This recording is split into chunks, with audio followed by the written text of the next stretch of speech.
Yo, yo, yo, it's the day after giving thanks. We are here.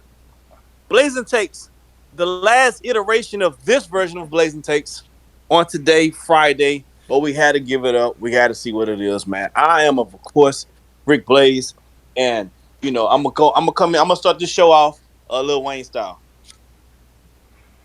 When you hear that lighter flick, you already know what it is, man. Of course, I'm joined by my man.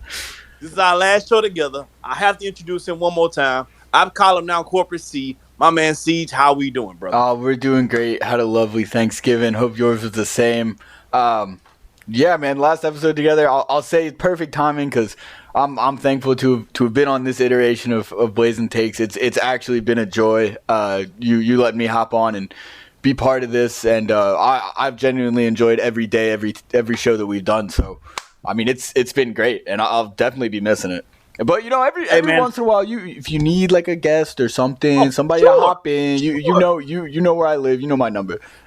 For sure. We got that chemistry built now, man. I tell people, man, this has been an easy episode. We coming in here, Yep. we just knocking these out. One take, Jake and this whole thing. It's easy episodes, man. So yeah, man, I want to make sure the people understand that nothing happened. Me and Corporate C ain't had no spillage. It's just that, we just that was for that moment. This was for this moment in time. And then now we're currently progressing to new moments in times. Blazing Takes gonna have to start a new time frame starting on Monday, 12 o'clock Central. Was that 11 Yes, o'clock sir. Eastern time? Like that? That prime time, that it's I think it's 12 o'clock no, it's 12 o'clock Eastern time, I believe, is what time Blazing Takes will be on. So that's Yeah, that prime time, noon. Don't miss it. If yeah, you're on your lunch break, whatever you're doing, you might as well tune in on that's your it. lunch break. It's that prime spot. That's it, man. So we make sure y'all. So don't look for me at 3 no more. Look for me at at the 11, 12 o'clock hour because we're coming in hot like that. There's a lot of different there's a lot of shows coming out with new time frames and slots. Make sure you guys pay attention to those things. I don't want you to miss anything. And once you check them out, please smash that like button. All right. So Corporate C, What's up, we Rick? we have we having a good time. I'm checking out some threads as I'm eating my leftovers food, and I noticed something, Siege. I Yeah. noticed a little What do you got? little bit of action. Somebody threw a little strip on a Barbie. Somebody threw actually a little something on the Barbie, and my man Coach Mula, I like him. I like his enthusiasm. Came in one of the threads, letting Coach Skinny know, hey man, look, we talking about these dubs. If you ain't talking about getting this dub, you talking about getting this You know what I'm saying? I Yeah. like I like it. I ain't gonna lie, I I like it. saw that. I saw that, and I liked Coach Mueller when I first heard him on SimWorld today the other day.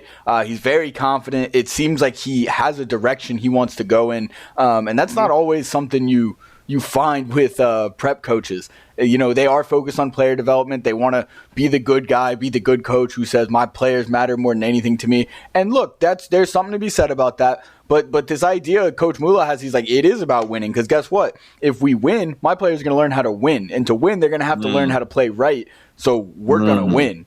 And I'm going to teach them how to be winners. Because when you win, nothing else matters. If you got 10, 15 minutes playing time, you thought you should have got 20. If you win, you're not going to care near as much. That's kind of thing. So he's coming in. He's got a direction. He's going to build that culture. And I'm starting to think that Queen City Kings Gotham might be a nice game to watch if this little Yeah. altercation keeps going. Yeah, Gotham is one of those teams that kind of flew under the radar this whole offseason, but I think Coach Mula, I have a really good nickname for him. I'm not going to say it out loud for now. 'Cause I got to see if Save he's it. Yep. actually going to live up to it. But once he's proven that he can live up to the nickname, I have a really good nickname for Coach Mula. So yeah, Gotham's kind of flying under the radar for the most part this offseason, but I think Coach Mula's taking the gloves off and he's ready to get to work, man. I hope that rubs off on the rest of his squad, and if that's the case, then I'll be definitely looking forward to checking out Gotham this season. Yeah, I'm excited with this new direction. I'm more excited for Gotham this season than I have been all off season with Mula coming in and what he's been saying. So that should be good. But I was thinking, Rick, for our last episode together for now, we had the iconic pick and roll. shout out Renzo Bryant. We'll give him his flowers one last time for that one. That was his name for it. Yep. Let's do some pick and roll. Let's do some pick and roll. Do it for old time's sake. Let's get some pick and rolls done. We'll switch off. You'll do some, I'll do some, and we'll just have some fun with it. Let's do it. All right, cool. I'll go first. Yeah, you go first. Here we go. Starting out, we just had Thanksgiving, the holiday, right? Tell me one. I'm sorry. For those who are not listening, the pick and roll is a segment in which I pick a topic and then Siege has to answer it. He has no idea what question I'm going to ask him, so he has to answer it on the fly. In this particular version of pick and roll, we're going to go back and forth. So I'm going to pick a topic. He has to answer it. He's going to give me a topic, and then I'm going to answer. We do not know what the questions are going to be. Hell, I don't know what my second question is going to be because I haven't thought of it yet. But as I go, I'm going to think of it, and then he's going to have to answer. All right, here's my first question, Siege.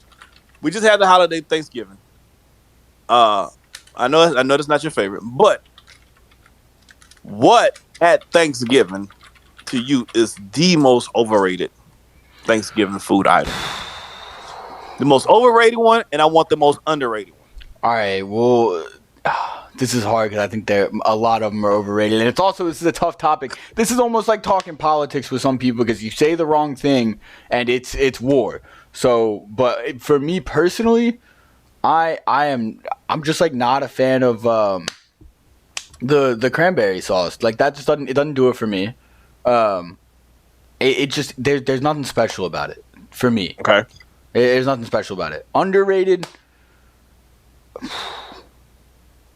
I'm actually gonna go green bean casserole in this one. I'm not a big green bean guy, but that for some reason, and maybe it's that magic of Thanksgiving that everyone loves the food for, but on Thanksgiving, I do enjoy that. So I'll go with that. I don't know if it's underrated, though, because I know a lot of people really love it. For me, it's underrated throughout the rest of the year. So, Gotcha. Okay. I don't really know if I even had a green bean casserole, but I do eat green beans. Now, the whole here's the thing with cranberry sauce. And I had a young lady I was dating. She was beautiful some years back. And she decides one holiday season that she's going to make homemade cranberry sauce from scratch. And it came out fantastic. Okay. But I don't really want that. This is the only time where a canned good, for me, is better than having the real thing made. That cranberry sauce out the can, the spiral one that comes out, is a whole, like a little loaf. Little jelly look situation. Give me that with the dressing. Let me mix it in. And man, you talk about having a good time with the Lord. I mean, it just warms my heart thinking about it. I made a sandwich today with some leftover dressing, with some cranberry sauce, some turkey, and I put that on some Texas toast, and we just had a grandiose time. I mean, however you make it work, that's how you make it work. Yeah, so for him, overrated cranberry sauce, cool. I'm with that. And then underrated is green bean casserole. I don't think I've ever had a green bean casserole. So, all right, here we go. Your turn. Fair enough. All right, I'm gonna go. Let's do some NBA talk. I know you're a Rockets fan. You see this question everywhere. I feel like every once in a while it'll pop up on social media. But I want to ask you if you could add, and I feel like there's probably a clear answer to this. So I don't know why I'm asking, but I'm asking anyways. If you could add one player from your franchise's history to the current team to make them contenders right now, who would it be? That's a good question. I'm not going to go with the obvious answer because I'm trying to keep it in mind. I'm trying to keep in mind the team currently constructed. So what player would better help this team that's currently constructed? I would say where they have Sagoon. Where does Sagoon play? The 4 or the 5? A little bit of both most nights. I think of him more as a 5. That's me. I'm a big Sengun fan, but I think of him as more as a 5. But he could easily move to the 4. He's got that foot speed. So I would say I would probably bring in, man, this is going to be some unsung hero type stuff. I would say I would probably bring in, man, this team looks pretty good. I'm not, the obvious answer would be somebody like an Elijah one, but Sengun is at the 5, so I don't want to sit Sengun down. And then I would want to sit Dylan Brooks down. He's been balling for us, though. He hasn't been too bad. Yeah, he's been surprising me a little bit. I'll be honest. He's been doing his thing. Like I thought for sure it was going to be a wash with him, but now he's been playing good. So I would say probably give me Give me Robert Horry. Interesting. Okay, I mean he knows how to win. Well, Robert Yes. Horry knows how to win, so I like it. Alabama alum, I like that too. And he's gonna make the shot in the clutch. Yep, that's what he does. Down the line, when you need a go-to bucket, Robert Horry's not gonna let you lose that one. All right. Wait, that was not someone I was expecting you to say, so I like it. For me, Milwaukee's my team. For anybody who doesn't know, I grew up before you ask. I grew up in Alabama, so we don't have a pro basketball team. Gotcha. So I picked with who What I what liked at the games do time. you guys get?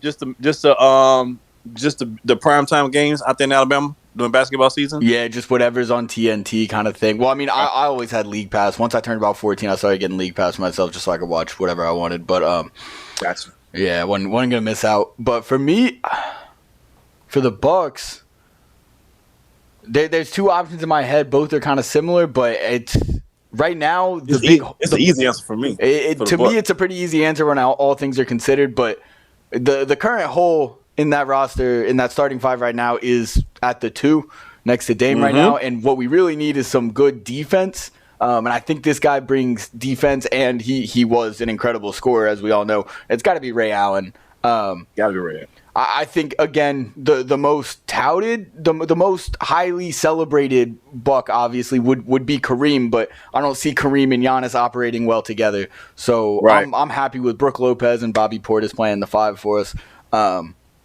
It's got to be Ray Allen. The only other guy I was thinking of was potentially Michael Redd. Michael Redd was underrated. Dude was a hooper. But him and Middleton do a lot of guys I was thinking for you. Yeah, but him and Middleton do a lot of things similar, if you ask me. So I'm gonna go Ray Allen on that one. Hey man, you can't go wrong with Mr. Shuttlesworth. Especially Milwaukee's Ray Allen was really prime Ray Allen. So dude, people forget about him. He was so athletic. People think of Ray Allen, they just think of spotting up, shooting threes. Which I mean that was his thing. But that wasn't how he started off. Nope. That wasn't how he started off. Nope. Dude was a menace. Absolutely. All right, here we go. I don't know if I asked you this question. Your favorite holiday all time and why?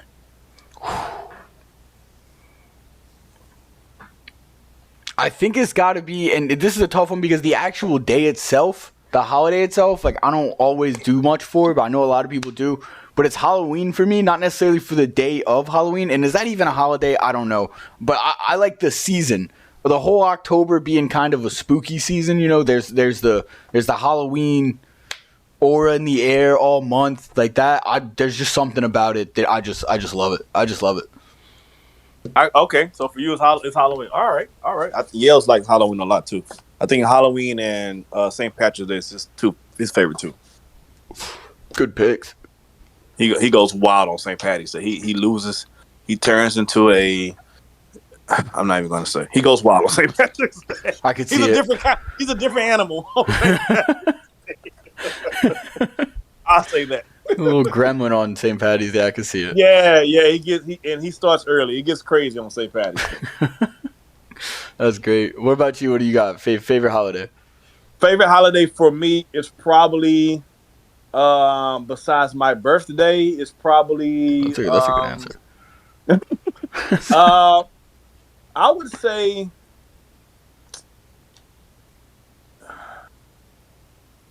I guess I want to say. The romantic in me wants to say Christmas. Okay. But the reality is probably, I think it's my birthday. I just think I try to get away from it, but I can't. That's a good answer. Birthday. That's a good answer. I didn't think about that as an answer, but that's a good answer. 4th of July. 4th of July is great. 4th of July is my favorite. My parents usually host. So we have in my family we host different aunts and uncles host different holidays. My parents host the 4th of July celebration, and it's usually a really big thing. Sometimes we have a live band come out there, and so it's a really huge thing. So 4th of July is my favorite holiday because it's we host it and it's a really good time. All right, let me get you one more. Let's go back to some NBA talk. I need you to pick it right now. NBA final. What's the 2 teams? My bias wants to take the Bucks. My bias wants to take the Bucks. They got enough this year?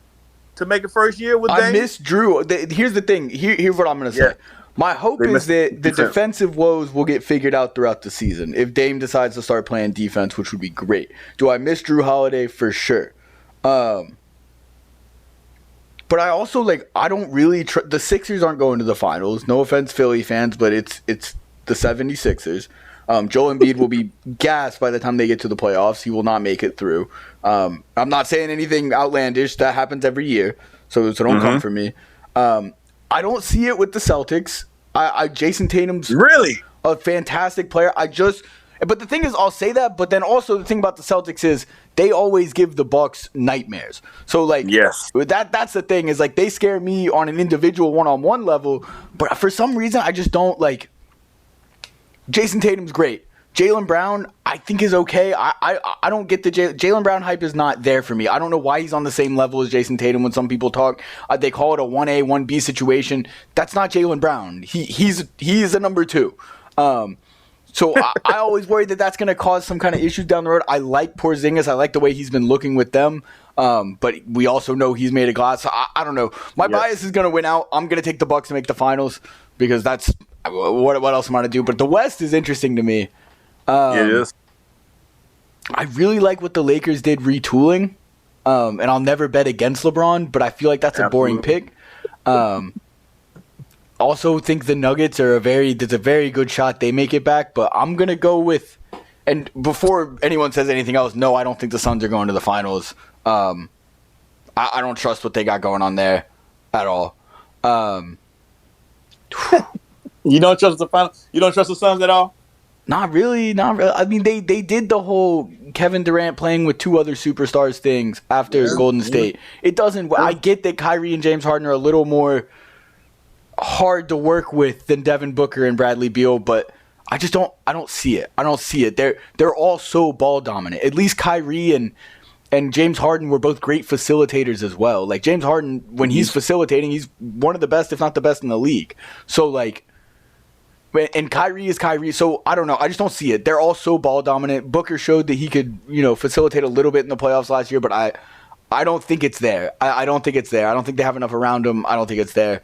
So my West team, it's a tough one, but I'm gonna go with a sleeper on this one. Give me the Dallas Mavericks. Wow. Give me the Dallas Mavericks. Luka and Kyrie have been playing together really well so far this season. They look like they're actually meshing.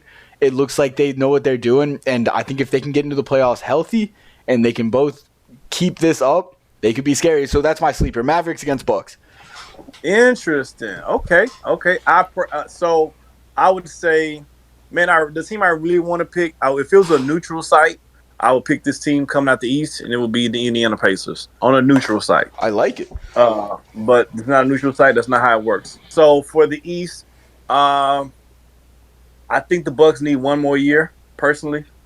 I very seldom do I see a superstar come to a team and then they go to the final. They win it their first year. Usually it's the second year when it really starts to come together. Yeah. So for the East, I'm going to take Boston. I think as long as they got those two guys, and now they got Drew Holiday that's going to play defense, I think you can just never count them out. If they've grown up some and can start making some buckets in the clutch, I like Boston. So Boston on the East. On the West, I would love to take the Lakers. I just don't know about this AD shit. Excuse me, I gotta cut that out. Cut that. Just don't know about the AD situation. AD makes me not want to take the Lakers. Yeah. Because I don't know if he's going to be himself or if they're going to trade and get somebody else to take his place. I will feel, if any one of those two was to happen, I will feel better. So since, as we're talking today, none of those two things have happened, I'm going to have to chill on Lakers. So I'm going to have to go with, for the West, I'm going to go with, I think Denver is still this Denver. Yeah. I think the Nuggets are still the Nuggets. Like, they didn't really lose much. I think they're still going to be there. My Rockets beat them recently, but the regular season and playoffs is two different worlds. Yep. So I'm gonna go with Denver versus Beantown Celtics. All right. I got one more team. I think actually is a sleeper. It's going to be the Mavericks or them. The Sacramento Kings. I love the Kings. I love watching the Kings play. Malik Monk. He's one of the most electric players I've ever seen. But that's That's my other sleeper for the West. If the Kings can get Zach LaVine, Ooh. that changes everything. Yep. There's been talks about it. If the Kings can get Zach LaVine, that changes everything. If the Lakers get Zach LaVine, I'm going Lakers. So whoever in the West, can secure Zach LaVine is who you're taking. Yes, that's what I'm taking. Period. All right. I love it. You got one more for me? All right, I got one more for you. I got one more. Yep. I thought I had one more. Give me a sec. We're picking and rolling here. It's a process. That's how it happens, baby. It's live. All right. Pick on one, set it up, start it again. All right, what we got? Who would if they were gonna make a live action movie about your life? Who would play you? And it can't be you. Question. You can't play yourself. That's a good question. Who is handsome enough to play me? I'm probably. I mean, that's a really good question. I'm gonna give you an answer now, and I'm probably gonna think about this after the show is aired. Yep. And I'm gonna think of a better answer at the time. So I'm gonna give you the answer now, but I'm gonna give you the answer reserving my right to change it to someone else in the thread once the show drops today. Okay. So today I'm going to say Michael B. Jordan. Okay. All right, that's a good pick. We don't have the same complexion though, so I'm going to reserve my right to think of someone else of a similar complexion than mine in the thread. If I don't change my mind, then I'm just going to stick with Michael B. Jordan. What about you? I got two that I think of I'd want to play me, and not because they look like me, but because I like their energy. It's either Bill Walton or Samuel L. Jackson. Samuel Jackson? Yeah, that's what I said.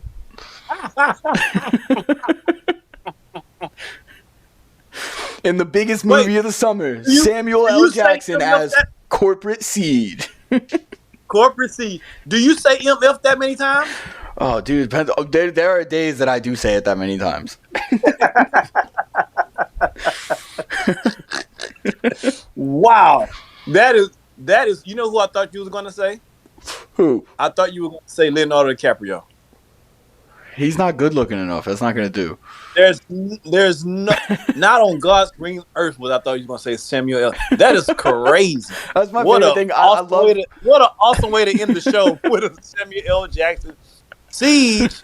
No, Samuel Jackson as Corporate Seed. That is crazy. Ladies and gentlemen, I can't beat that. I'm not even going to try. Thank y'all for tuning in. Please hit that smash button, and we be back? I will be back with Blazing Takes. Siege has been a pleasure and a blessing, my brother. I appreciate it.